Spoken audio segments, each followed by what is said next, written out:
Yesterday, but the story with Cleveland continues to be controversy off the field. According to Fox Sports' Jay Glazer, Odell Beckham, who had only 2 catches for 39 yards in the win on Sunday, told players and coaches he wants out of Cleveland after the season. Beckham left Sunday's game early with a groin injury that has been bothering him throughout the year. Baker Mayfield, your thoughts on Odell's injury?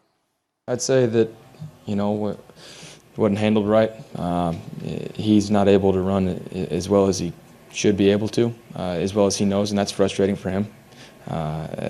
You can sense that's some of his frustration where that comes from. So it wasn't handled the right way in our training room. So it is what it is, and so his not 100% is still good enough for us.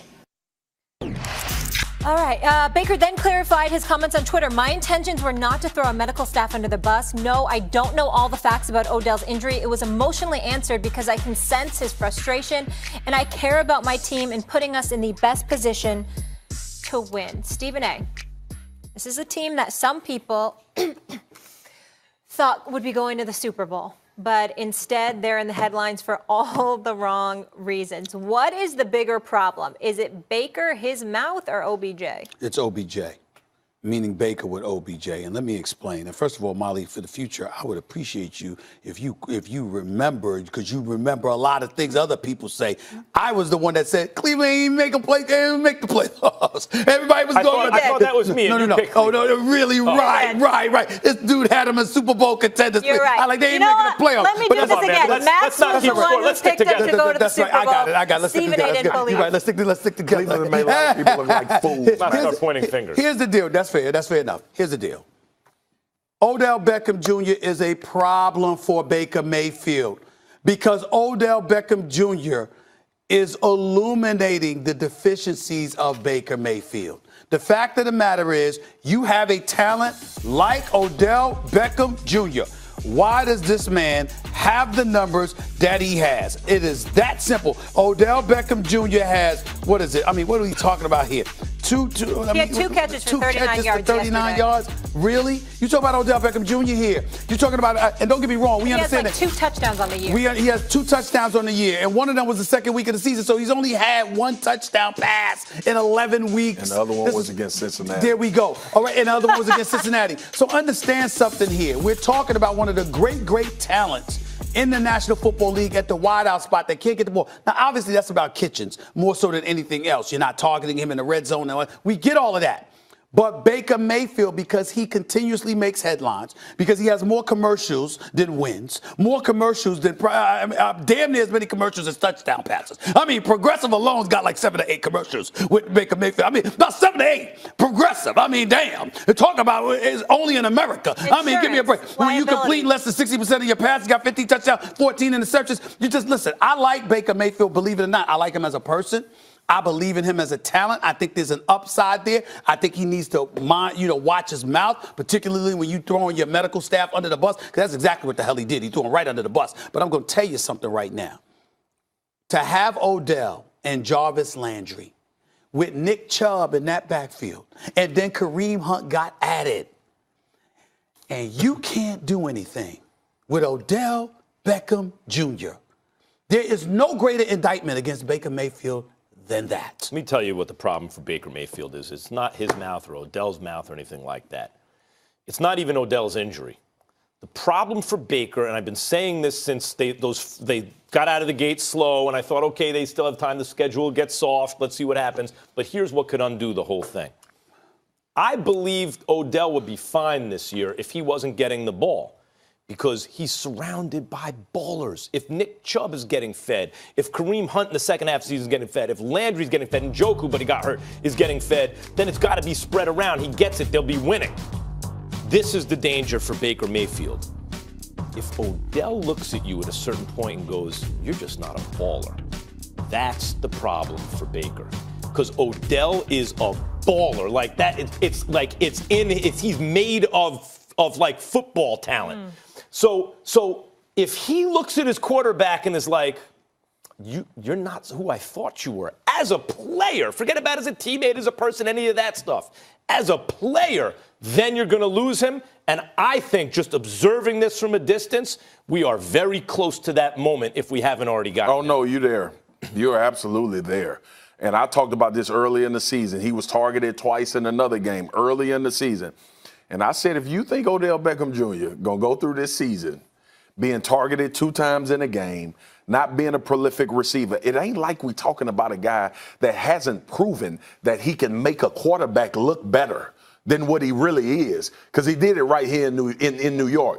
The problem with the Cleveland Browns is they invested in Baker Mayfield, and Baker Mayfield ain't built to handle the situation like it should be handled. Now, we can talk about his moxie, how tough he is, the chip on the shoulder. The comeback kid story always gets a lot of commercials, Stephen A. The comeback kid that came from an underdog to being this guy that's drafted first overall, everybody loves it. He did the Brett Favre picture before the draft, played it up, everything. And I've been telling people this from day one. Max, you know what they don't care about up there on that level he playing now? Your damn story. Don't nobody care about that. In college, you can get, like, your teammates, they young, they like, yeah, man, look, we got Baker Mayfield, he that dude, he was a walk-on, he made it all the way here. You walk in that NFL locker room, if you ain't balling, homie, we ain't following you. Well, and if you ain't hooping, Michael Jordan couldn't punch Steve Kerr in the face if he wasn't Michael Jordan. Let me say this real quick about Odell, Stephen, and I'll give it to you. I don't agree with everyone that if Odell was used on offense, think of him like Deion Sanders on offense. If the game plan was, Odell, you're going to have a safety on, you're always going to be 2 guys on you. Therefore, we have your boy Jarvis Landry, we have Nick Chubb, we have Kareem Hunt, we have a healthy Njoku, let's say. And they were getting the ball and they were winning because of that. I think Odell, of course he wants the ball. I think he'd be good. The fact that it's not just like they're using him like that and winning, but they're losing and he's not getting the ball. Oh, no. No.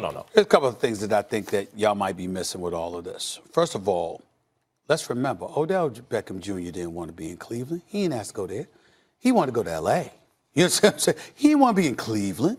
He settled for Cleveland because that's where they traded him to. That's number one. Number two, you know who's sitting pretty right now, despite their anemic ways? The New York Giants. The Giants. Because they sat up there and said, y'all think they're going to win. But guess what? They're not. Number three. What, the Giants are sitting pretty? No, I'm talking about over there. If they had him and I agree with you, but they don't. Again, they didn't care. They didn't care. They didn't care. We know Daniel Jones, we know they stupid. We know they stupid. They don't look dumb. They don't. In other words, he ain't someplace else shining winning the Super Bowl. Right. He's suffering just like they are. Sure. Okay. Number 3, when you talk about Baker Mayfield, the story that you talked about, I'm totally down with you on that. But his commercials, his marketability would make more sense if this was that Heisman Trophy winner coming out of college who was the number 1 overall pick in your rookie year.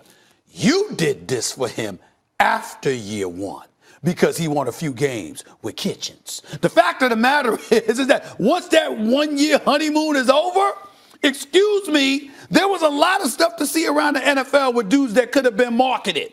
You chose this guy. You know what's going to Now, all I'm saying is at some point in time, when I surround you with marquee talent, you got to give me something. You know what's going to wind up happening?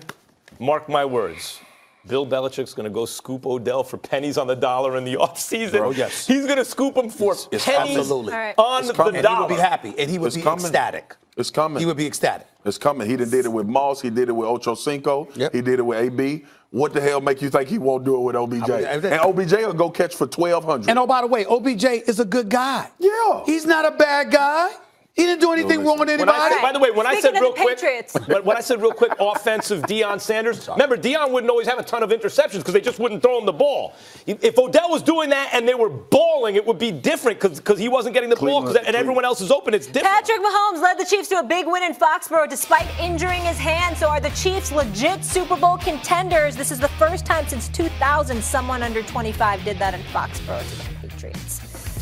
We got a big show tomorrow on First Take. Will the Eagles be one step closer to dethroning the Cowboys as NFC East champions? Plus, I've got a special Stevens A-list on the most annoying people in all of